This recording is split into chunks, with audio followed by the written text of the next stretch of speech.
Well, good evening. Good evening.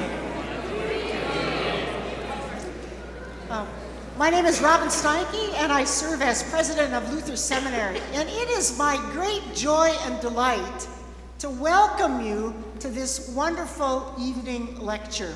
What I want to do is take a moment and introduce the lectureship to you, and then I'll introduce our professor of Old Testament, Catherine Schifferdecker, who will introduce our esteemed speakers this evening. But first, a word about this lectureship. This lectureship was endowed by one of our board members, Dr. David Rutlen, who heads the cardiology department at the University of Arkansas in Little Rock. And I want you to catch a glimpse of the way in which the overflowing of the witness of Jesus Christ has resulted in the generosity of David to fund this kind of address tonight. I want to share a little bit from the actual agreement. It states, "In gratitude for the church which has nurtured and sustained me through the years, out of my desire to ensure that the church has strong, vibrant leaders in the future, I establish the Robert William Ruotsalainen Rutlen and Elizabeth Jane Runn Rutlen Endowed Lectureship Fund at Luther Seminary." Now that's amazing. Will you join me in thanking David and David's family that's here?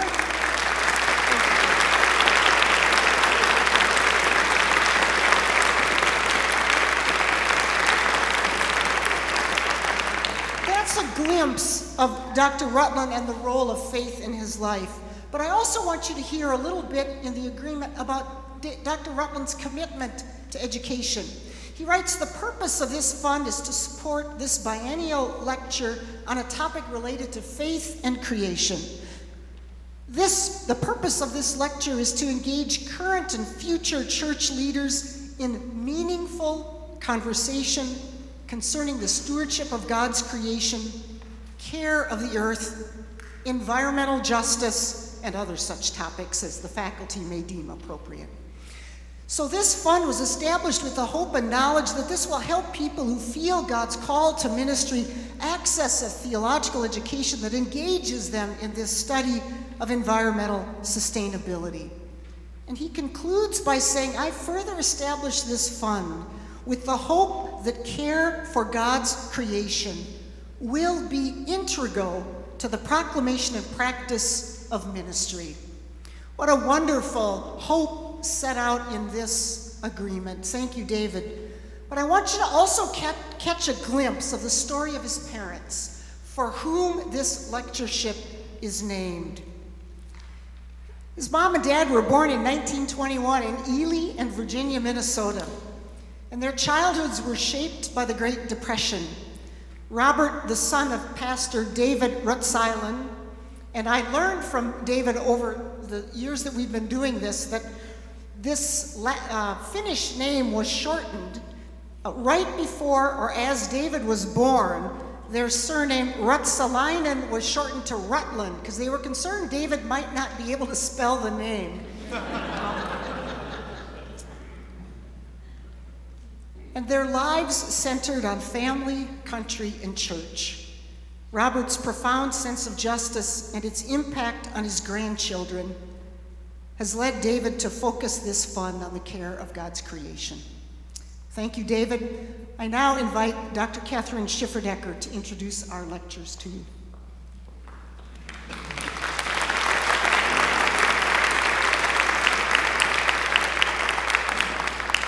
Thank you.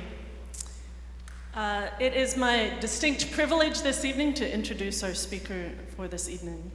Ellen Davis is Amos, Ragan, Kearns Professor of Bible and Practical Theology at Duke Divinity School. The author of 10 books and many articles, her research interests focus on how biblical interpretation bears on the life of faith communities and their response to urgent public issues, particularly the environmental crisis and interfaith relations.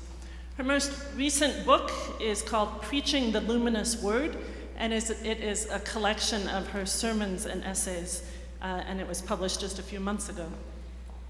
A lay Episcopalian, Professor Davis is active as a theological consultant within the Anglican Communion, and since 2004 has worked with the Episcopal Church of Sudan and South Sudan to develop theological education, community health, and sustainable agriculture. So all of that I just said, of course, you can find out about Ellen on the Duke website, I think. What I want to do in addition to that is to just share a short anecdote with you to give you a personal but not, I think, idiosyncratic testimony to her character and her impact on her many students, including me. I was a student of Ellen's at Yale Divinity School in the 1990s, where I started out studying religion and literature, but quickly switched to Old Testament, in no small part because of classes that I had with Ellen. In due time, I decided to apply to doctoral programs in Old Testament, and so I made the rounds of my Old Testament professors at Yale to get their advice on which doctoral programs they would recommend. Ellen gave me that advice. And then she added this, or at least this is how I remember. This is what I remember her saying. I'll have to check with her later. She said, some people get into the field of academic theology for their own egos. They want to be important, to build their own reputation, to have others look up to them. She said that's not a good reason to get a doctorate in Bible or theology, and it is not a good reason to teach Bible in a university or seminary. The only good reason to teach Christian academic theology and Bible is to build up the body of Christ. Whether consciously or not, Ellen was, I think, alluding to Ephesians 4, where the author writes, the gifts he gave were that some would be apostles, some prophets, some evangelists, some pastors and teachers, to equip the saints for the work of ministry, for building up the body of Christ. Ellen lives out that call of Ephesians 4 in her writing, in her preaching, and in her teaching. She is a teacher and a pastor to her many students, whether at Yale or at Duke or in South Sudan. She exhibits the humility and the faithfulness that she encouraged in me those many years ago. She has a fierce intelligence, a keen eye for seeing in biblical text what others have overlooked, and a poetic sensibility in conveying that interpretation to others so that they wonder why in the world they didn't see it before in the biblical text. And in all this, in her teaching and preaching and writing, her aim is to equip the saints for the work of ministry, for building up the body of Christ.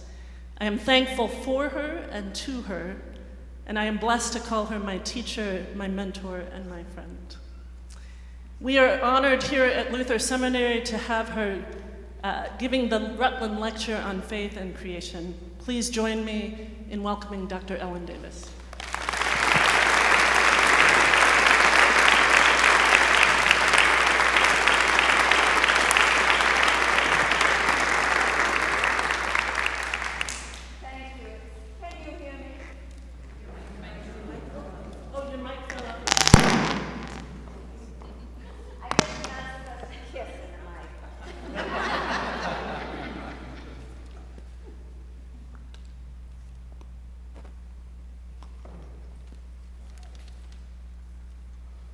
This doesn't look promising at all.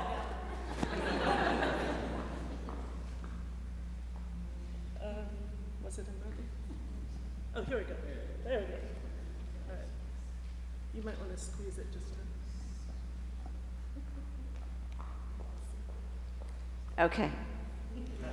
I think I'm wired. All right. It's an enormous privilege to be here, and especially to be working with two of my former students from the 1990s at Yale Divinity School, Catherine Schifferdecker and Krista Tippett. It's a rare privilege. I've never had an occasion quite like this one, and I'm deeply grateful to you, Dr. Rutlen, and to Luther Seminary and President Steinke for creating this occasion. Thank you. I begin this lecture with an assumption, namely, I should give you my title, Land as Kin, Renewing Our Imagination. Beginning with an assumption that our food system in this country and in many or most places around the world is severely damaged, if not broken. I'm not going to argue for that assumption, as many others have done it better, and I accept their argument. My own task and my only competency is to suggest how the Bible is a critical tool for rethinking our relationship to land and food. I want to clarify at the outset that saying the Bible is a critical tool is quite different from calling the Bible relevant. Preachers and others generally cite the Bible's relevance when they're cadging from it a decorative or decorous phrase to ornament an argument that otherwise that has its focus elsewhere. In other words, relevance means Bible as convenient add-on. By contrast, my argument this evening is that the essential substance of the Bible can help us to grasp the dimensions of both the problem we face and the hope we might have, or the hope we might build, with respect to our most fundamental and persistent cultural activity, namely eating. Extending our grasp in that way is a task of the moral imagination. And the Bible is imaginative literature in the strongest sense. And maybe that's why you were interested in it, Catherine. The imagination is the intellectual faculty whereby we reckon with anything that is not fully known to us. This would include, of course, God and the things of God, such as nature. Although, interestingly, nature is not a biblical word. What we call nature, the Bible calls ma'aseh yadei Elohim, the works of God's hands. And of course, if science has taught us anything about the natural world, it is that anything we know about it is vastly outweighed by all that is unknown to us, most of which is likely to remain unknown. Relating in fruitful ways to what is beyond our knowing and our control, that is a Christian discipline, and one for which the Bible is indispensable. In this hour, we shall look at the work of God's hands through a few biblical lenses, with the focus on what they might help us see about these matters of food, land, and faith. Two short prefatory remarks about the culture from which the Bible comes, and then I'll stop introducing and begin. First, the Old Testament Hebrew Scriptures, the part of the Bible I know best, has its origins in a culture of farmers living in villages and small walled cities, a culture in which almost everyone, including city dwellers, was indirectly involved in food production and processing. There was no urban-rural divide throughout most of the biblical period. Second, the Bible mostly comes from a society in economic transition. Maybe I should say the Bible comes from multiple societies in social and economic transition, since the Old and New Testaments emerged over a period of some 1,400 years across a wide area, the East Mediterranean and beyond to Mesopotamia. At any rate, very many biblical texts reflect severe economic straits of a kind that it would behoove us to comprehend for the sake of our own society. American economist Richard Levins recently wrote, that in this country, decision-making power has in large part left the farm sector. And this is a very serious problem for us, as many of you know personally. It is also exactly the same problem that generated the classical prophetic movement in 8th century Israel. The earliest prophets whose words are preserved, Amos, Hosea, Micah, Isaiah, all of them inveigh against what is happening to small farmers as local food production and consumption is yielding to commodity agriculture under crown control. That was 29 centuries ago. 2 or 3 years ago, Levins was writing in support of a farm bill adequate to counter, quote, the shortcomings of unfettered corporate decision-making, unquote. Similarly, the biblical prophets pitted themselves against unfettered royal decision-making that was driving Israelites off their own land and making them work as serfs or slaves of a new social class, the exceedingly rich. A new class in that agrarian society, big landowners. Does this sound familiar? Every legal code in the Bible gives prominent attention to the problem of farmers falling into debt slavery. Evidently, it was a problem that Israel never managed to lick. So in a very real sense, the biblical writers are giving us a mirror as well as a lens. They confirm our reality about how hard it will be, how hard it has always been to break the stranglehold of the powers controlling farm policy, to quote one of my mentors, Wes Jackson. The Bible is imaginative literature, but it is not fantasy literature. Over the next 30 minutes or so, I'm going to hold up 5 biblical lenses that might help us to re-envision our humanity in relation to the land, and I've printed them all out on the handouts that you have. So, beginning with Genesis chapter 2, verse 7. And the Lord God formed the human being, Adam, dust from the fertile soil, afar min ha'adama.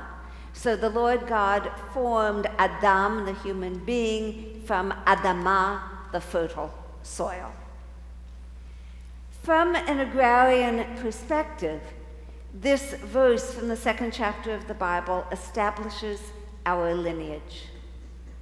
We are descended, so to speak, Adam from Adama, human from humus. We are kin, and what is more, the fertile land comes first. Although Mother Earth is not a biblical phrase, I think the biblical writers would accept it as a metaphor. And this image, Adam from Adama, is akin to it. Adama is a feminine noun. The fertile soil is recognized as the original source of nurture from which human life derives and on which it utterly depends. I wonder if that understanding of soil as source, I wonder if that is reflected in the 5th of the 10 commandments, honor your father and mother, which continues thus, that your days may be long on the fertile soil, again, Adama, that the Lord your God is giving you. Honoring parents is somehow akin to preserving a fruitful relationship, a permanent relationship with the fertile soil. Certainly, the biblical writers assume that the you they are addressing, that your days may be long on the fertile soil. Certainly, they are assuming that you will live on the same fragile land your parents tended and preserved for you and your children. So you cannot honor them and abuse your most precious inheritance from them. A second text in the next chapter, Genesis 3. The Bible is relentlessly realistic about the human situation. And so, as you know, the idol of Eden, Gan Eden, the Garden of Delight, it does not last long. Just one chapter later, after the humans are set in the garden, things begin to fall apart. And none of us here should be surprised that the first sin is an eating violation. There is, as you know, just one established limit on human conduct at this point. They cannot eat from the tree of knowledge of good and evil, and the humans violate it. For years, I thought that it was arbitrary, that if God had said you can't make daisy chains and they made daisy chains, they would have been out of there. But in fact, I think the crucial thing is it's an eating violation. That violation evidently comes as an unhappy surprise to God. To me, one of the most poignant lines in the Bible is this one from God's mouth to Adam's ear. Who told you that you were naked? And then in a flash, God knows what must have happened. Hamin ha'etz, from the tree, asher tziviticha, that I commanded you, levilti achol mimenu, not to eat from it. Achalta? You ate? Hello? Of course, everyone wants to know if the biblical God meant humans to be permanently ignorant. Philosopher Bill Vitek and plant geneticist Wes Jackson have written perceptively on the virtues of ignorance. And I would simply add here that the biblical writers do not make an idol of knowledge per se. And that in itself marks ancient Israel's intellectual culture as considerably more sophisticated than the one currently regnant in our own society. The Bible consistently values wisdom, chokhmah, which is something more than the mere accumulation of knowledge. Wisdom always involves practices that sustain life in community, including caring for land and eating modestly, not gluttonously. The book of Proverbs, the core wisdom text in the Bible, has a great deal to say about these things. So how were the humans in Eden meant to gain wisdom? I imagine it would have been through evening walks in the orchard with God. We are told that God visited them in the breezy time of day. But these first humans chose the quick and dirty approach to knowledge, and the rest is history. I'm now going to fast forward from Genesis to the New Testament to a very familiar scene, Jesus' feeding of the 5,000. It is an image of what eating is supposed to look like in the kingdom of God. So listen again to John 6 with that in mind. Jesus said, "Have the people sit down." There was plenty of grass in that place, and the people sat down, about 5,000 of them. Jesus then took the loaves, gave thanks, and distributed to those who were seated as much as they wanted. He did the same with the fish. When they had all had enough to eat, he said to his disciples, "Gather the pieces that are left over, perisosanta klasmata, the pieces that are overflowing. It's a superabundance, not scraps, okay? Gather the pieces that are overflowing, let nothing be wasted." So they gathered them and filled 12 baskets with the pieces of the 5 barley loaves left over by those who had eaten. After the people saw the miraculous sign that Jesus did, they began to say, "Surely this is the prophet who is to come into the world." Jesus, knowing that they intended to come and make him king by force, withdrew again to a mountain by himself. The language of this story and John's gospel altogether is extremely condensed. You are supposed to see more than is said directly. For instance, we are told that there was plenty of grass in that place. And if you are thinking the way John is thinking, that is code.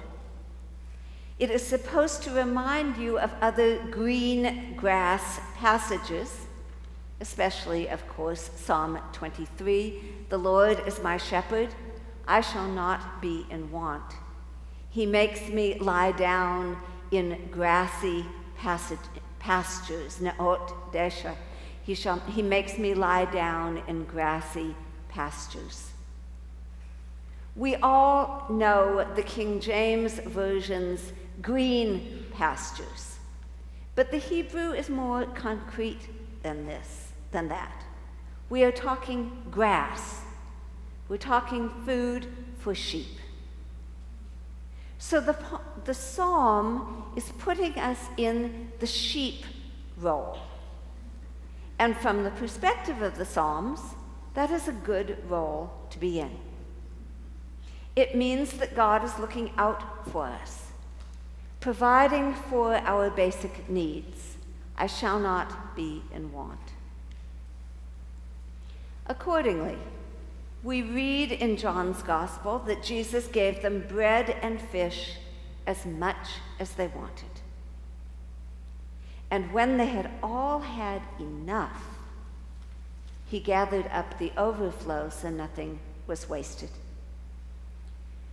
The Greco-Roman world, the world of Jesus and his disciples, was a hungry world, where many or most people were chronically undernourished, and the rich feasted sumptuously. Remember Lazarus and Dives, the rich man in Luke's gospel. Here Jesus is establishing, by contrast, what you might call an economy of sufficiency, where everyone has enough and no one has too much and nothing is wasted. I think of Fritz Schumacher's notion of the economics of permanence, the only economic theory that is compatible with wisdom. Schumacher cites Gandhi's dictum, "Earth provides enough to satisfy everyone's need, but not enough for everyone's greed." The same basic principles, sufficiency, not superfluity or waste. The same principles inform the story of God providing manna in the wilderness. Everyone collects just enough for the day. There are actually 2 food rules in this scenario. Everyone collects just enough for the day, and you cannot hoard the extra. Of course, they try to hoard it, but it doesn't work. It gets worms because manna has no shelf life. I call this gospel story in John chapter 6, I call this an image of prophetic feeding, because it is on the basis of this kind of food economy that the people recognize Jesus as the prophet who is to come into the world. Likely they're remembering the greatest prophet of all, Moses, and the one who will come and be like Moses. So they're remembering the divine provision of manna for 40 years in the wilderness. But now, as John tells us, they want to institutionalize the divine gift of food. They want to make Jesus king. It's interesting that John doesn't specify who they is. They are, however you do that syntactically. There must have been folks who would be glad to make a profit off the miracle man Jesus. Suddenly, the political dimensions of the Sunday school picnic become clear to them. In the Roman Empire, as you know, it was Caesar who claimed to be the source of food, just as it had been Pharaoh in Egypt in Moses' time. Caesar was the Salvator Mundi, savior of the world, giving out massive grain doles for the huge city of Rome. But providing the city, the imperial court, and the Roman army with food meant the stripping of the provinces in Asia where Jesus and his followers lived. So in wanting to make Jesus king, maybe these Palestinians, they're hoping to set up a competing imperial system. And Jesus repudiates it. Maybe some of those who want to make Jesus king are people who personally feel the pinch of hunger. They see the reality of large-scale food scarcity in their own homeland, and they are scared, as are an increasing number of people in our society, including farmers. And that is a good thing.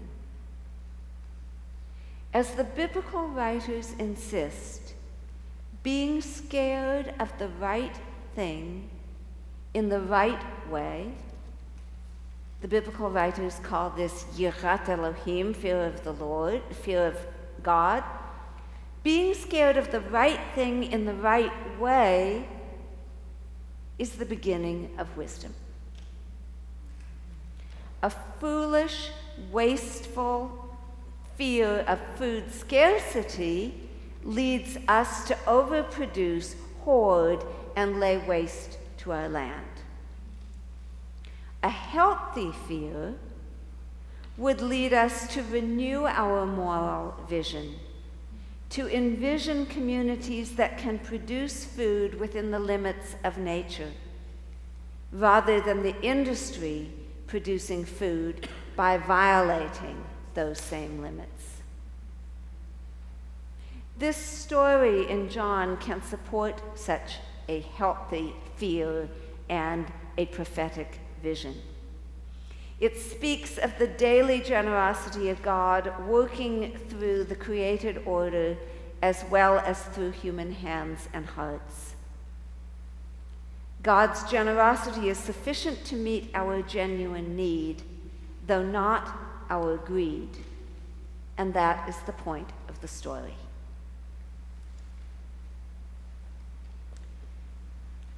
We'll move now to another image of God as provider, one that gives some specific content to the core notion of the daily generosity of God.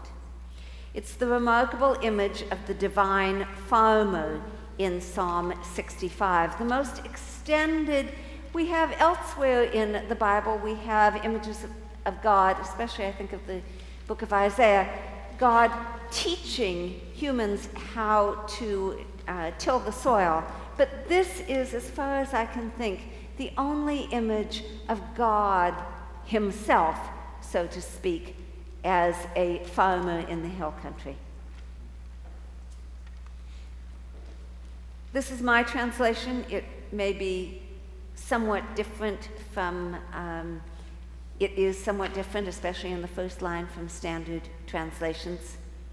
Trust me, mine is right.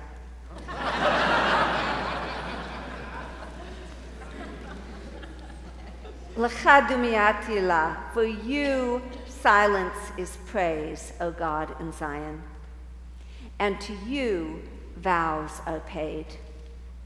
O you who hear prayer, before you all flesh comes. Misdeeds, they are stronger than I am. Our transgressions, it is you who atone for them. Privileged are those whom you choose and draw near to dwell in your courts. May we be satisfied with the goodness of your house, the holiness of your temple. With awesome works in righteousness, you answer us, O God of our salvation, the confidence of all the ends of the earth and of the remotest sea. He sets firm the mountains in his strength. He is girded with might. He silences the roar of the seas, the roar of the waves, and the din of nations. Those who inhabit the ends of the earth feel reverent fear at your signs. The reaches of morning and evening you make ring with joy. You visit the earth and water it. You abundantly enrich it, God's stream full of water. You set their grain, just so you set it, drenching its furrows, settling its hillocks. You melt it with showers, its growth you bless. You crown the year with your goodness, and your wagon tracks drip ripeness. The pastures of the wilderness are dripping, and the hills are girdled with joy. The meadows are clothed with the flocks, and the valleys robed in grain. They shout out. They even sing.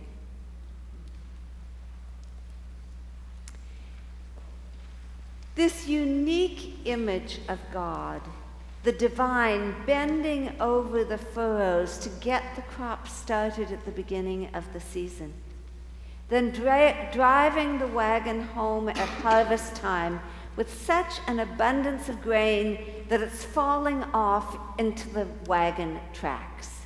Your wagon tracks drip ripeness. Like any really good poem, this one says a lot in a short space, so let me expand a couple of points here. First, in that, I guess I've set it up as sort of the third stanza, he sets firm the mountains in his strength. And then about 10 lines beyond that, you set their grain just so you set it in the heads. It's the same verb in both places. Thus, we are seeing here two aspects of the same divine work, of setting the world in order. The macrocosmic work of creating the world at large and setting forth, creating its bone structure. He sets the mountains in his strength. And then the microcosmic work of bringing forth grain from the earth. The poem gives a fairly detailed picture of what it takes to farm the steep, fragile, thin-soiled, semi-arid hill country of Israel and Judah. So I imagine ancient Israelite farmers hearing this psalm, singing this psalm, and feeling encouraged, inspired, even thrilled to recognize that in their daily work of setting the seed on the terraces, on those steep slopes, ensuring that the rainwater is caught and held, they are carrying out the work of God. Being a good farmer on fragile land, generation to generation, this is imitatio Dei.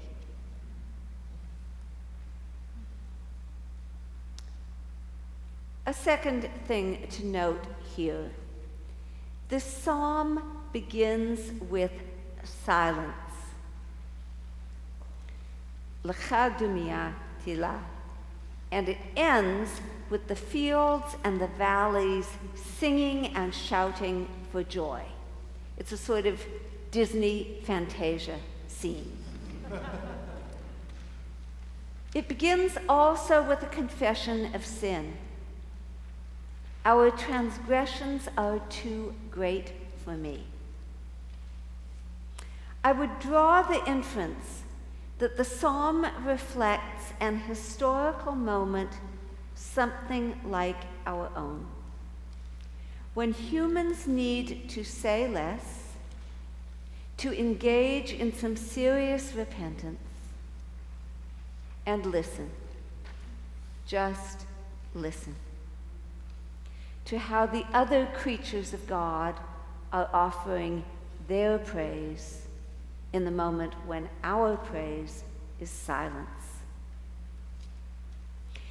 This psalm, therefore, has a kinship with Wendell Berry's Sabbath poems. This is, the Psalm 65 is, you might say, a timbered choir, using Wendell's phrase for his own local woods.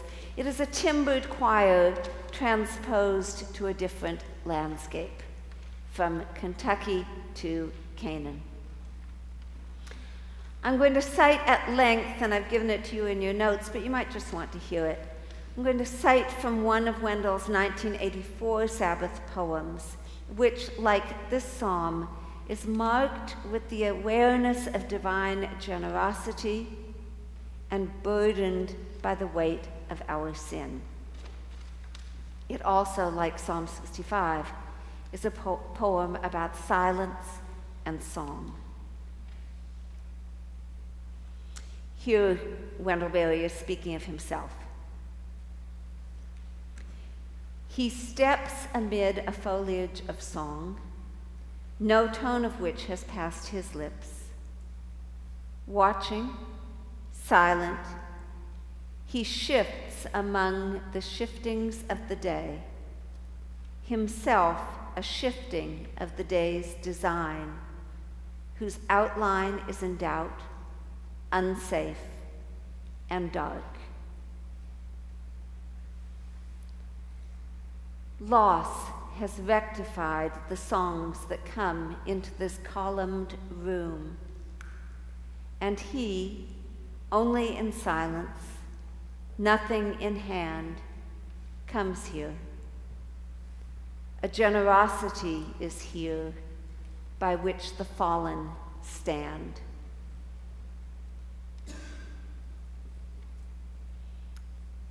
Silent, the man looks at the loud world, road and farm, his daily bread, his beasts, his garden, and his barns, his trees, the white walls of his house, whose lives and hopes he knows. He yearns toward all his work has joined. What has he by his making made but home, a present help by passing grace, allowed to creatures of his name, here in this passing time and place? Like our psalm, Wendell's poem is creaturely. It is an expression of a farmer's humble, chastened search for a place in the created order.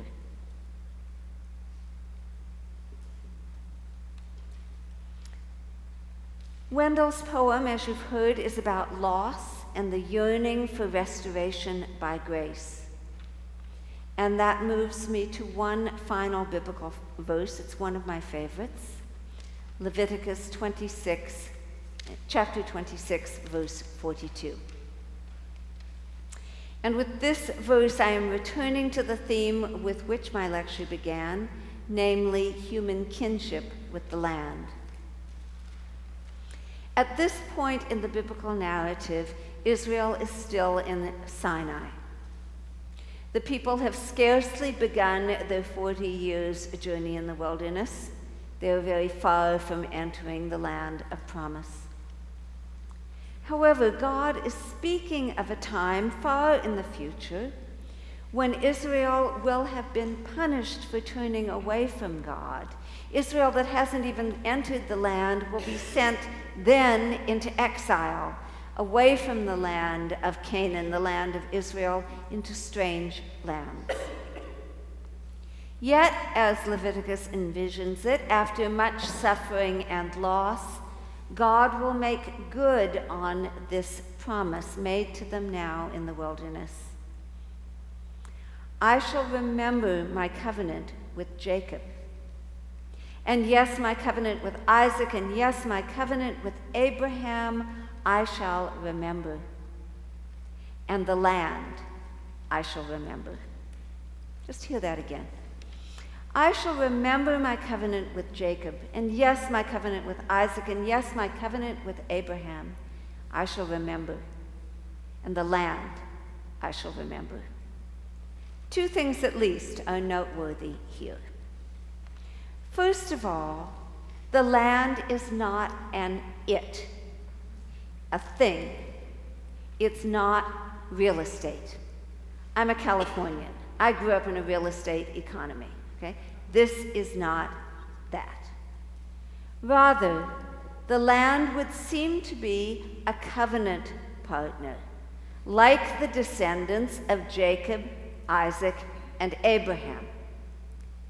So the Bible envisions covenantal relationship with God not as a two-way relationship, but as a healthily triangulated relationship among God, people, and land.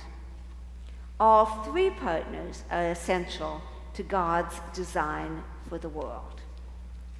I shall remember my covenant with Jacob, my covenant with Isaac, my covenant with Abraham, I shall remember, and the land I shall remember. Second thing to notice, what's weird about that phrasing? My covenant with Jacob, my covenant with Isaac, my covenant with Abraham. What's funny about that? It's backwards. Exactly.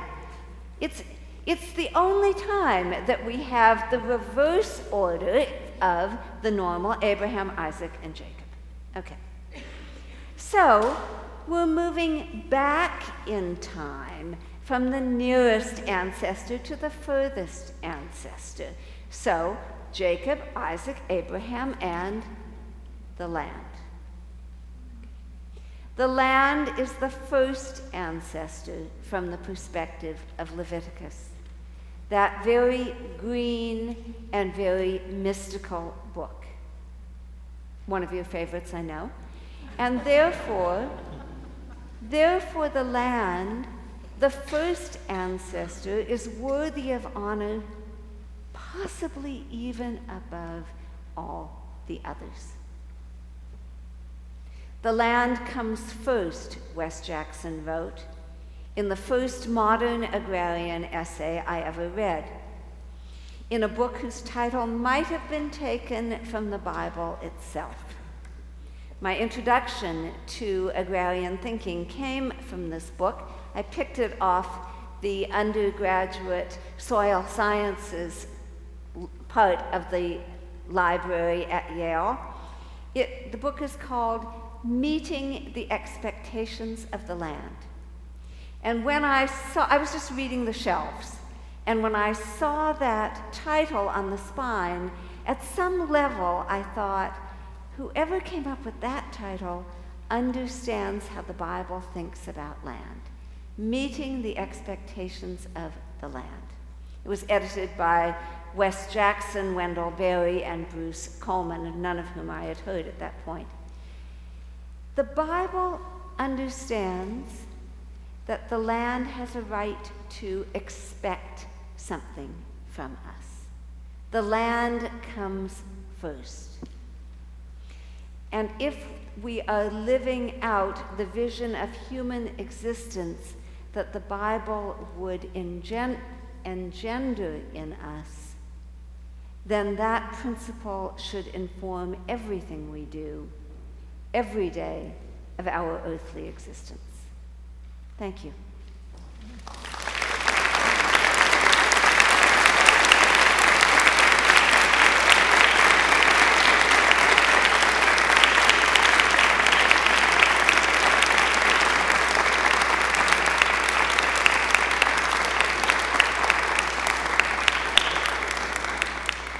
You see what I mean?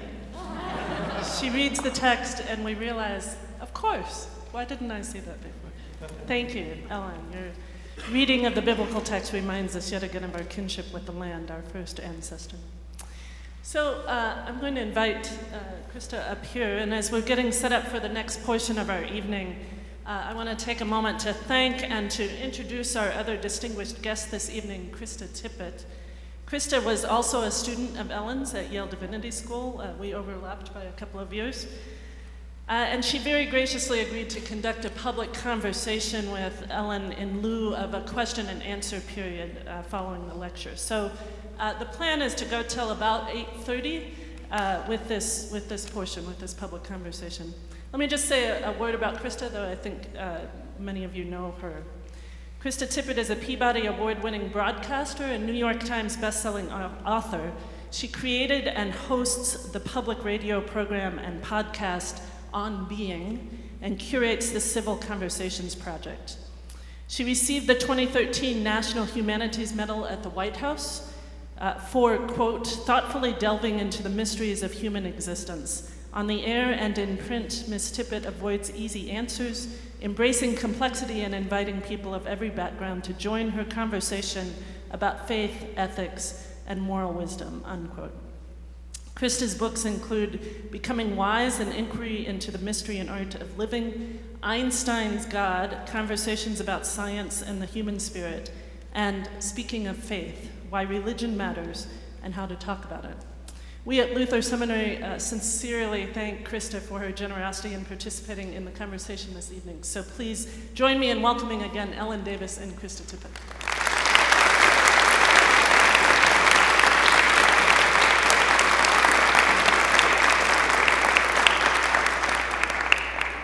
I do actually live in this neighborhood. Yes, you do. And I realize people don't know this. It's funny. In Minnesota, everyone assumes the show is made somewhere else. Like in Minnesota, everyone assumes the show is produced in New York. And in New York, everybody assumes the show is produced in New York. But it's actually produced in Minnesota, and I live in St. Anthony Park.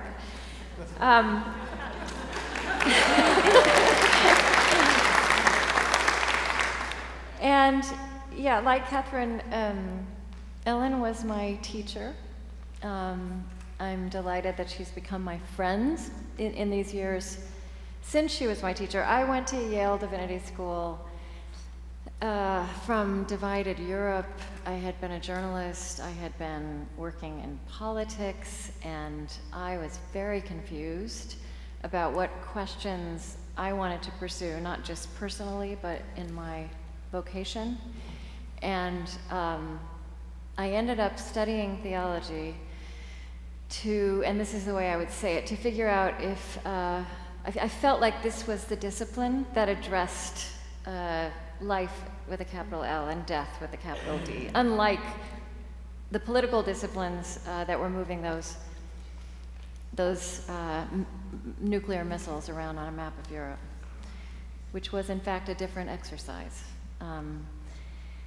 And so Ellen, again, even tonight, she took me back to, I was investigating. I was going to see if this part of life could meet the complexity that I had experienced in the world. And if I had only taken Introduction to the Old Testament with Ellen for 1 year, my answer would have been yes. It was an incredible experience. And this, you saw it. It was on display.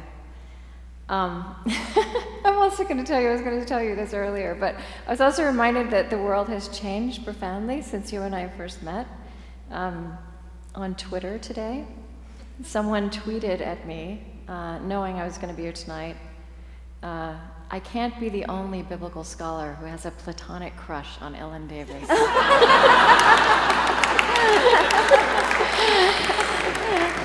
So that's the world we inhabit now. It was a compliment. Be still, my beating heart.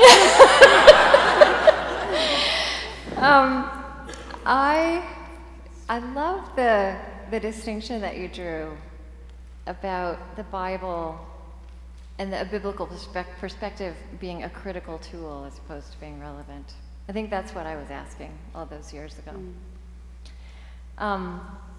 I didn't prepare anything. I just listened tonight, I was also thinking as I was sitting here how completely and utterly intimidated I would have been those years ago if anybody had told me that you would speak and then I would engage you in conversation in front of other people. And I'm still a little bit daunted by it. And I'm actually glad. I should also say, I still have one of Krista's papers in my files. Have I told you that? She was a very good student. It was on Hannah. I love the language of kinship. I feel like kinship is one of these fraught, troubled notions and realities in the world today. And it seems to me that a lot of what you're pointing at through a biblical imagination is how our disordered relationship to the land also leads us to a disordered relationship with each other. Yeah.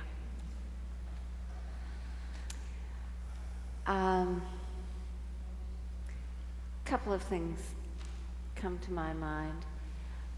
I'm going to go back to Adam and Adama, but before that, because it'll slip out of my mind if I don't say it, I think of someone saying to me in South Sudan sometime within the last probably 8 years, more recently than that, I suspect,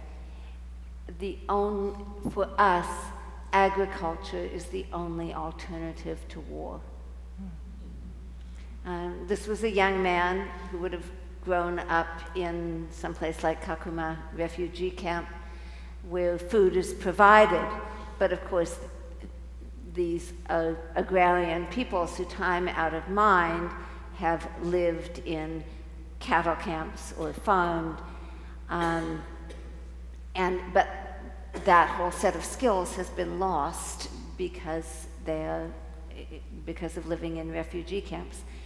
And now, of course, part of the tragedy, probably the core of the tragedy of South Sudan is the infrastructure has been destroyed, the villages have been destroyed, the skill sets have been lost. The only skill that remains is making war with people who don't know, in their generation, no longer know how to provide their own basic needs in a rich land. So, I mean, that's just one example of probably many, many around the world. In a very different way,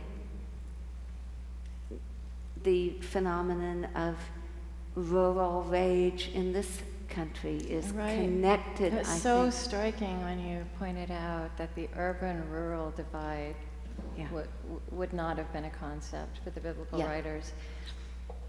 And that urban-rural divide on a map of America in terms of political behavior, and I think, to me politics now is just a symptom of this human drama. And that urban-rural map displays this human drama. Yeah. The other thing that just came to my mind when you mentioned kinship was where I began the lecture. Adam from Adama, human from humus. It's one of the rare instances where a Hebrew pun actually converts rather nicely into an English pun. It almost never happens. Or any kind of Hebrew wordplay goes nicely into English. But the third element of that, which doesn't convert into English or translate into English, is Adam, human being, Adama, fertile soil, is both of them are related to Adom, which is reddish-brown, which is the color of the soil in that part of the world, terra rasa. And so it's a kinship, it's talking about skin tone, that the skin tone is the same as the people's skin tone. There's something to me exceedingly graphic about that kind of kinship with the soil, that we're the same color. I don't know what to do with that, except that to me it sort of cuts very deep. Or at least when you think of the people being ripped off their soil, when you think of the phenomenon of exile, and the Bible is scarred from the third chapter on, it has deep scars of exile, of being ripped out of your place. And when you feel that physical kinship with the soil, which, now, I'm a coastal person, and I think it's quite a different mindset than the Midwest. It's, as I said to you earlier, I grew up in a place where land is a commodity. And I think that that's not how farmers see land. Sometimes you're forced to see it as a commodity, but that's a violation of one's own sense of humanity as I understand it. I knew from my childhood on there was something wrong with that, but I had absolutely no alternative for thinking about it.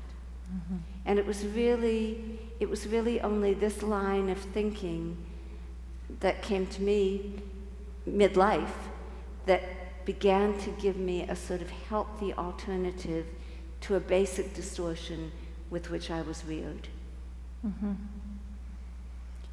I do so appreciate you describing the Bible as imaginative literature, and that doesn't mean fantasy.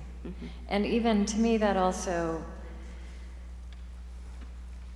connects with the distinctions you were making, that the Bible, that are implicit, if not spelled out, between knowledge per se and wisdom.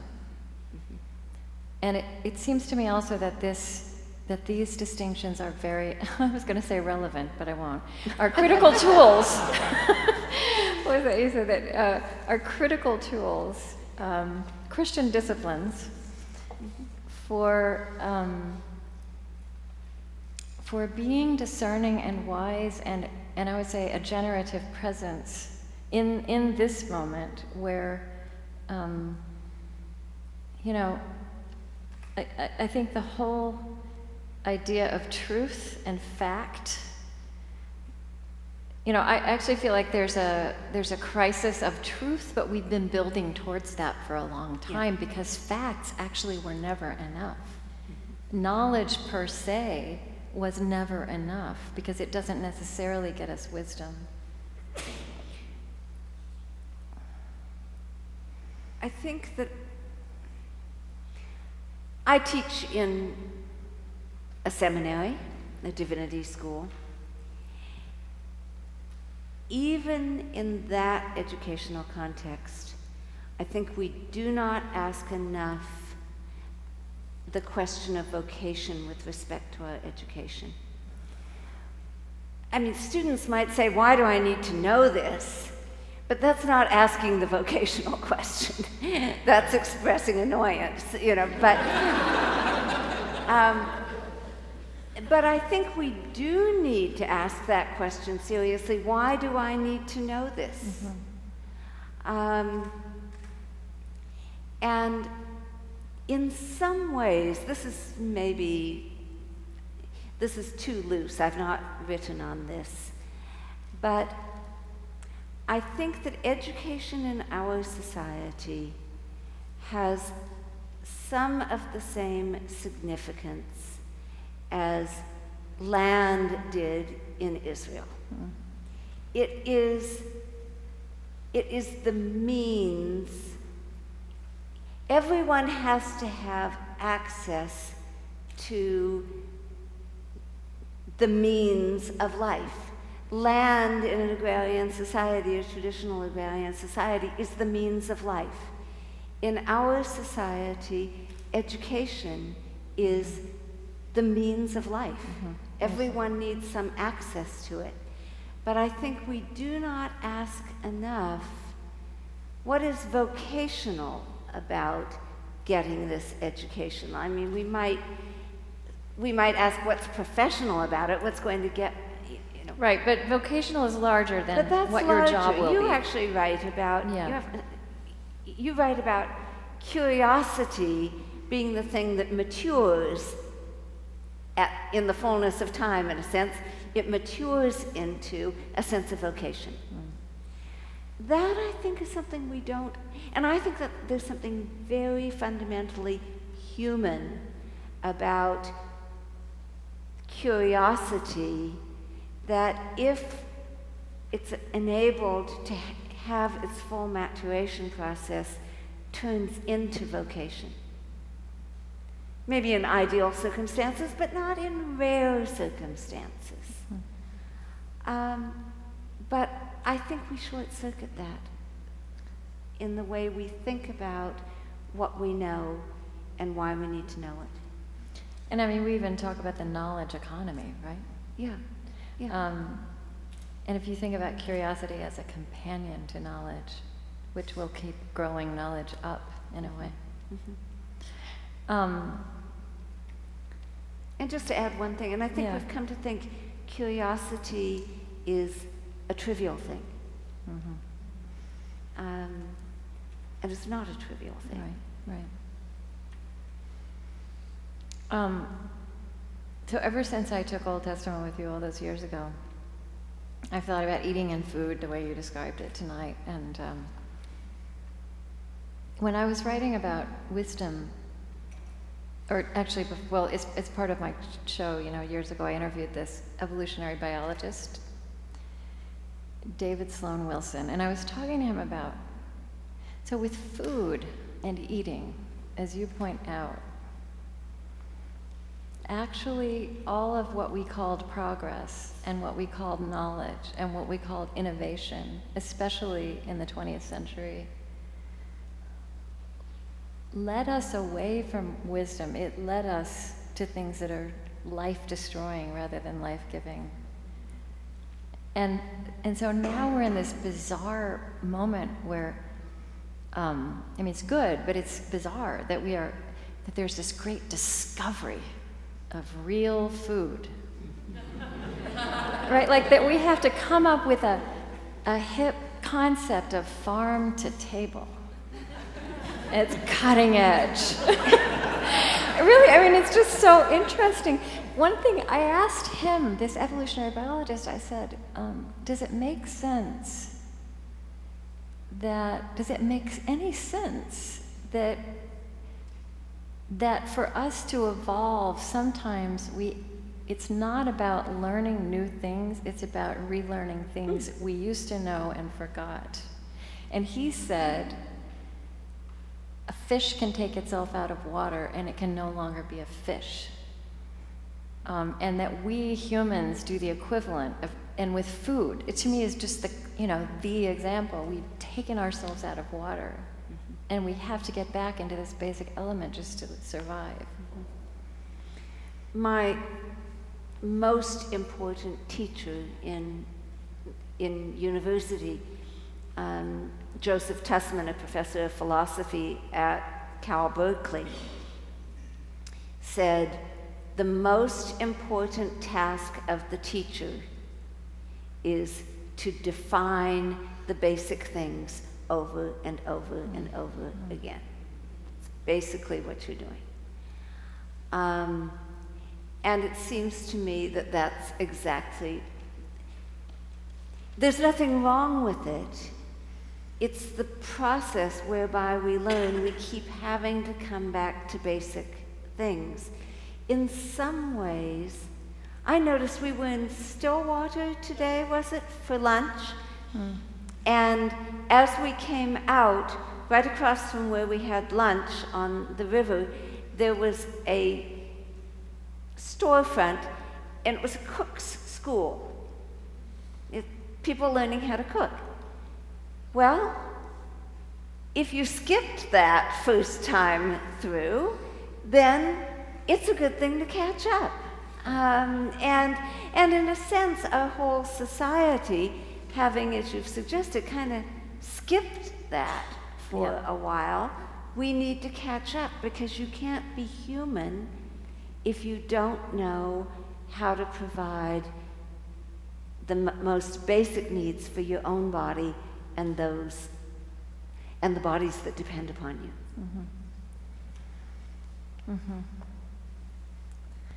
And as we lost touch with just putting real food in our bodies, it rearranged our agricultural system, our economies, Our medical system. Yeah.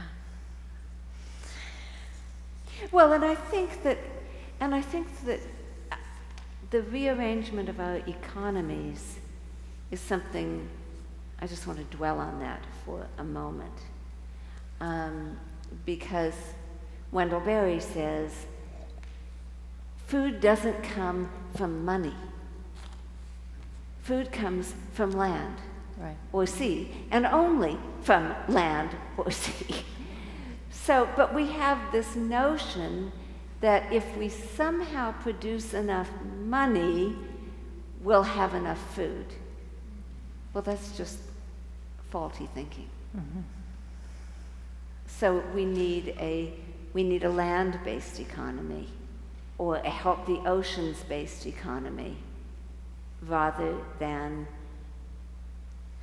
a stock market-based economy. And I think that is what the local food movement is reinventing. So I felt like I was still a good student when you were doing the poems, and I circled. Saw that. Silence, song. Good. I'm gratified. It's like never forgetting how to ride a bicycle. That's right. But I want to just dig a little bit more. I mean, it seems to me also, this Psalm 65, for you silence is praise, O God in Zion. That there's a connection, and connection may not even be an intimate enough word, between God and silence. And also I think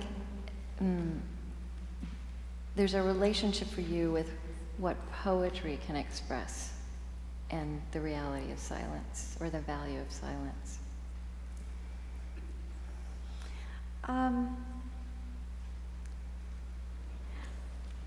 I think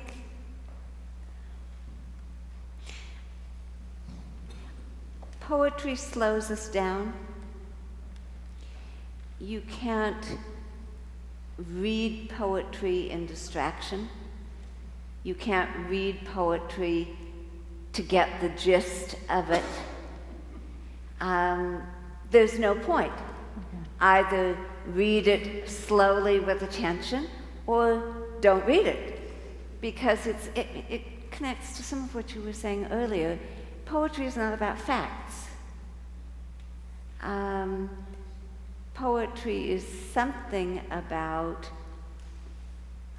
heart language. It's primal language. Poetry is more about, it seems to me, recognition than it is about acquiring information. Yeah, it's not about information. Right. It's recognizing something fundamental that we'd missed.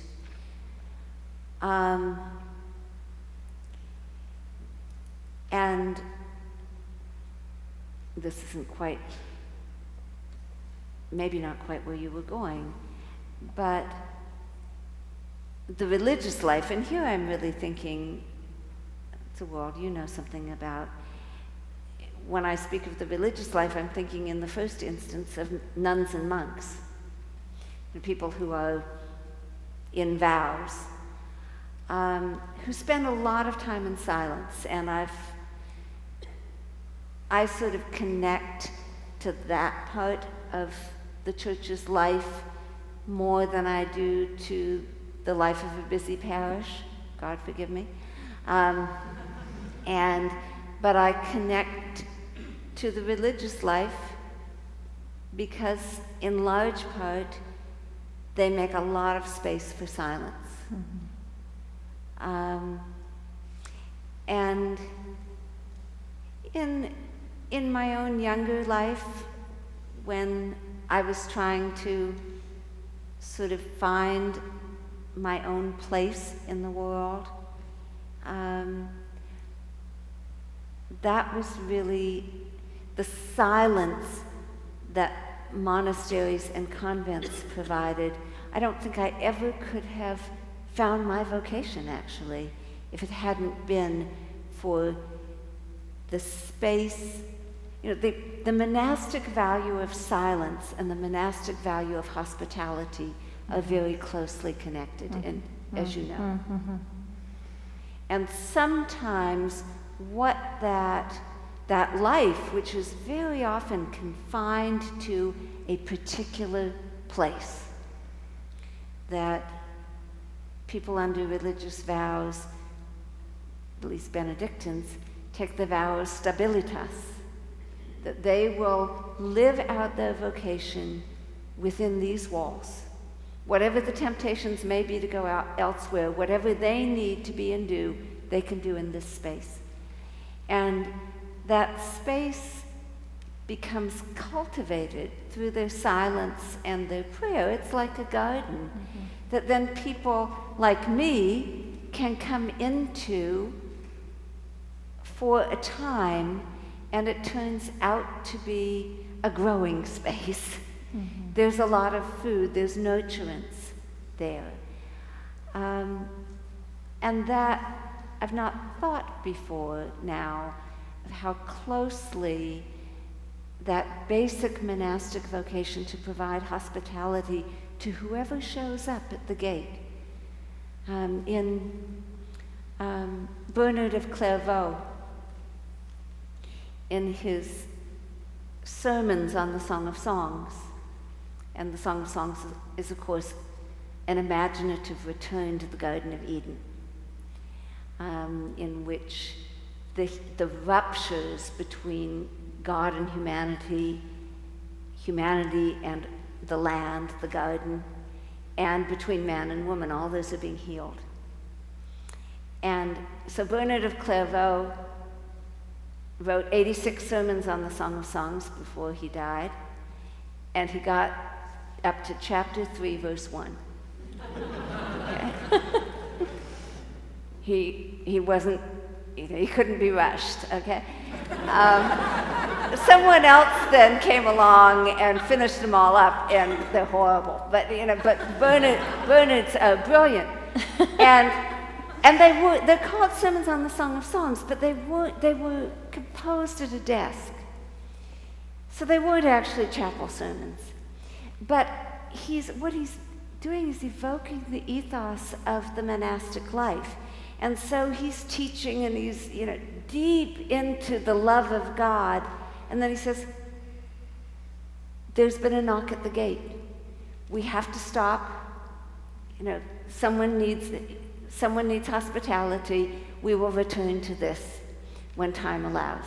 And he does this repeatedly, and he's just reminding you that this is where we really want to be living, in the garden with God. But we have an obligation. The privilege of our life confers on us an obligation to make space for those who are showing up at the gate and welcoming them in. And of course, Cistercians keep deep silence. Yeah, what is this line in the Wendell-Berry poem? Silent, the man looks at the loud world. And to what you just described, I'm so fascinated by how monasteries have become these places of refuge for people trying to restore themselves in a loud world, a very noisy world. Yeah.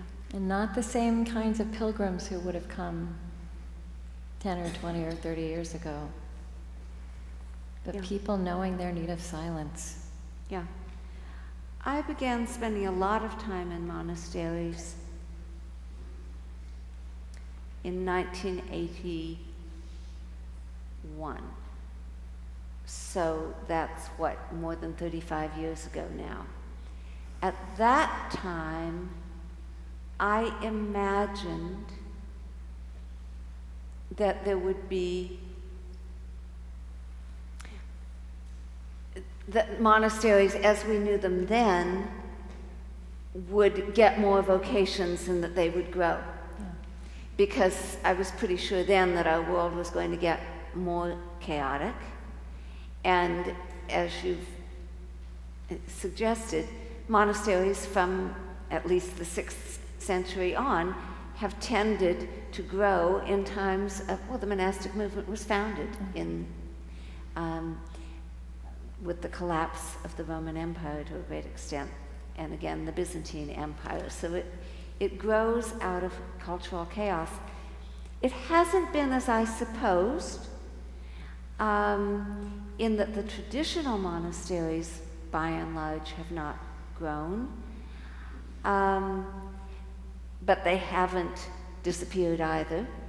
But all kinds of intentional communities, new monastic communities, communities that involve, the Archbishop of Canterbury at Lambeth Palace has begun a community in the palace.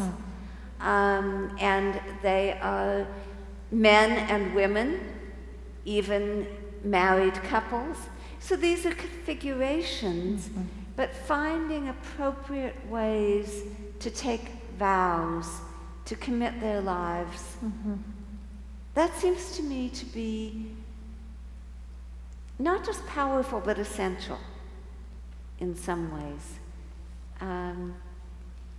And I think, to the topic of tonight, it's reweaving kinship. Yes, yeah. This has gone very quickly.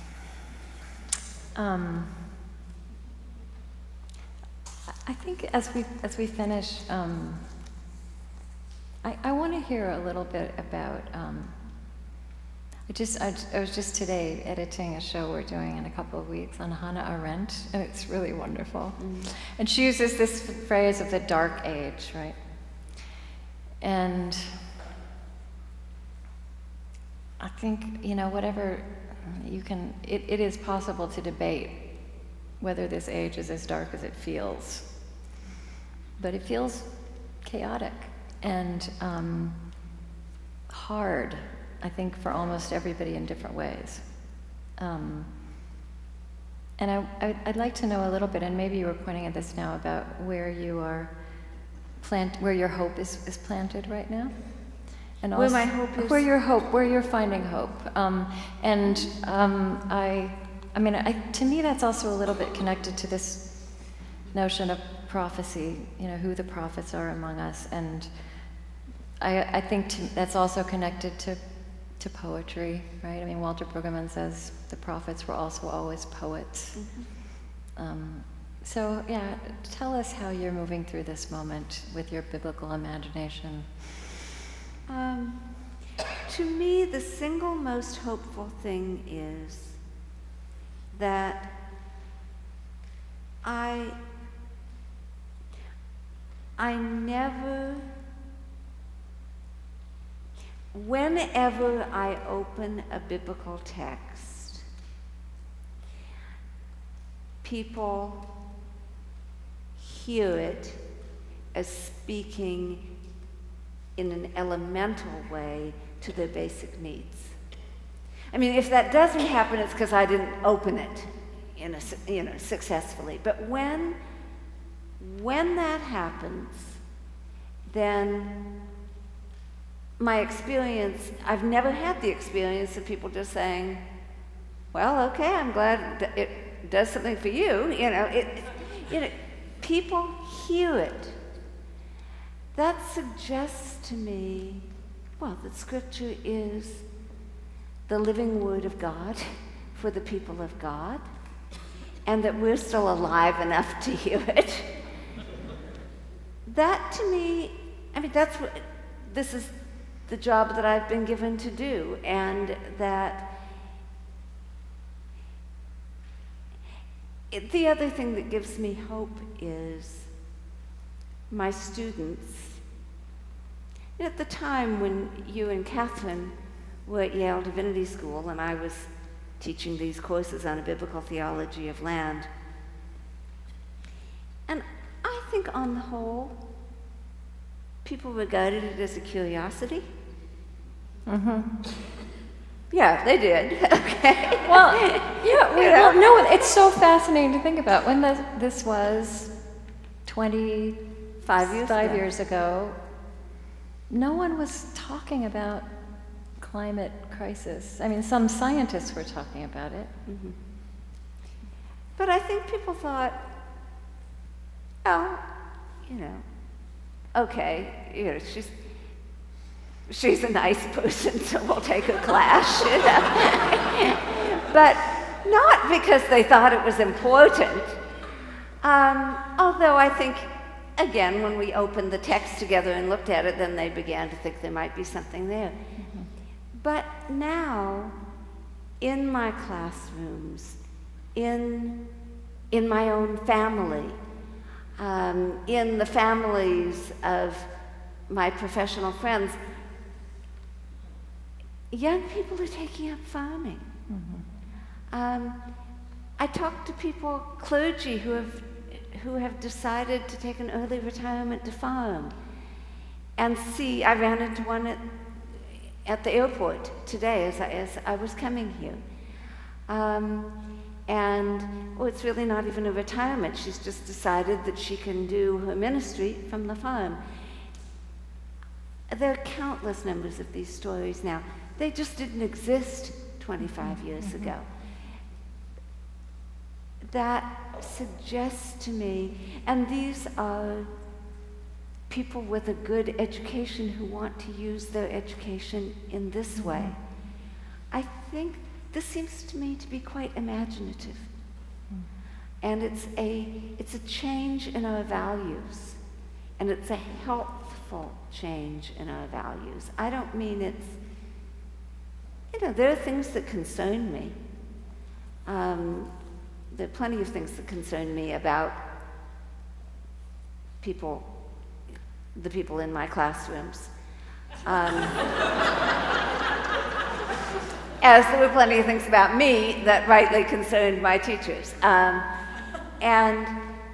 But that gives me enormous hope. And the fact that we can be talking about this, we're both sort of semi-credible people, and that would have been unimaginable 25 or 30 years ago. Yeah, it's true. You were a little eccentric in that way. Yeah. Yeah. But it was also as though, and you and I have talked about this since, you were working your way through the text in order to teach it and making this discovery that had been embedded in the text, but and then you were sharing it with us. And so that sense of discovery, of awakening. But it was really the reverse, because Krista and Catherine were in my Old Testament interpretation class the first time I ever taught it. So it was my first go, Genesis through Chronicles. And one of my teaching assistants, one of my doctoral students, either at the end of the first semester or maybe halfway through the first semester, whenever I gave you an exam, which I don't often do, said, well, you need to ask a question about land. And I said, why? He said, because you talk about it every single lecture. I said, really? Yeah. But I just thought I was turning pages and talking about what was there. And so I wasn't so much making a discovery as it was just forcing me to read differently. And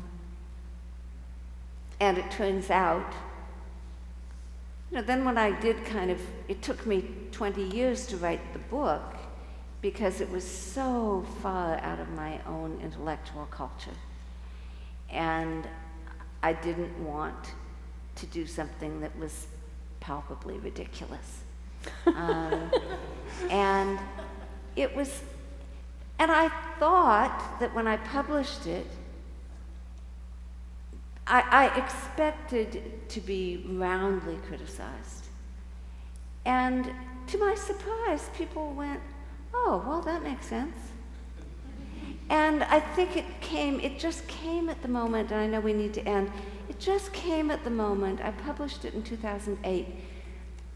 In 2005, the UN ecosystem evaluation or whatever identified agriculture as possibly the greatest driver of ecosystem destruction, full stop.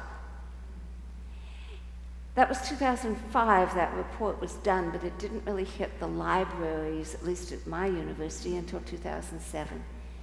But when it did, people began to pay attention.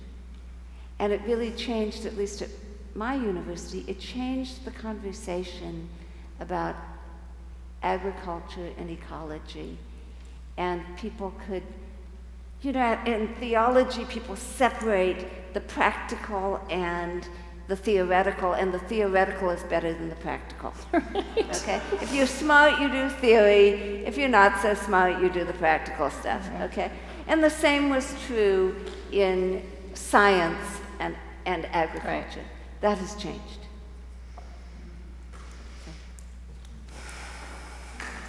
Thank you all.